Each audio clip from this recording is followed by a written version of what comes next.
Still ahead, Democrats made a big stink when President Bush legally declassified part of a national intelligence estimate about Iraq years ago. So why aren't they making a fuss about someone illegally leaking part of the top-secret report this year? Today's big political story, someone leaked part of the national intelligence estimate. Now it's the biggest battle on Capitol Hill after the New York Times printed a portion of the NIE. President Bush declassified even more of it, saying that way Americans can read it for themselves. But now Democratic Congresswoman Jane Harman wants another high-level report on Iraq to be released before November's elections. Are these documents now becoming political footballs? Let's ask syndicated columnist and Fox News Channel contributor Michelle Malkin. Michelle, first of all, why do we never see any action on actually pursuing leakers? It appears that the only leaker who is being pursued is Mr. Libby. NSA, CIA, secret prisons, now this, nothing's happening.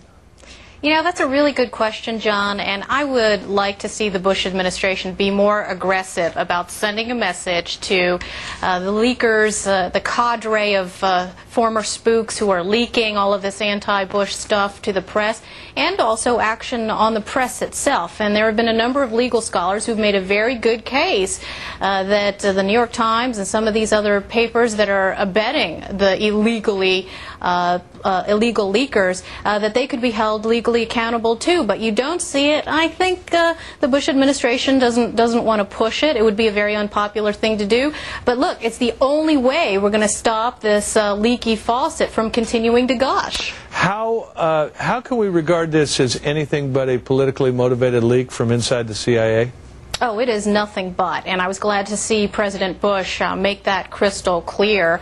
And, you know, it's funny because you have these cherry pickers now screaming and whining about the Bush administration being guilty of cherry picking. But I think that there's been a pattern of this. There are people in the CIA and the intelligence agencies who have it in for President Bush. And in fact, we saw a repeat of this 2 years ago leading up to the 2004 election as well, where intelligence agencies were leaking portions of secret reports to the New York Times. Now, Jane Harman wants this report on Iraq to be released before the November election. We have Jane Harman on here all the time. Nice lady. No criticism of her in general, but is that a legitimate request for information from a congresswoman, or is that a request for some political ammunition?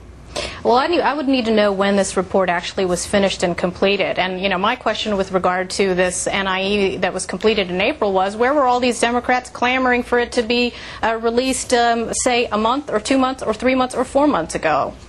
Well, much better timing-wise for them to be for it to be released closer to the election. Is that a fair statement? Absolutely. And, you know, there's this good leak, bad leak liberal equation, I think, that really needs to be stated pretty explicitly. Good leak, anything that harms Bush. Bad leak, everything else. All right. Michelle Malkin, Fox News contributor and syndicated columnist. Michelle, thank you very much.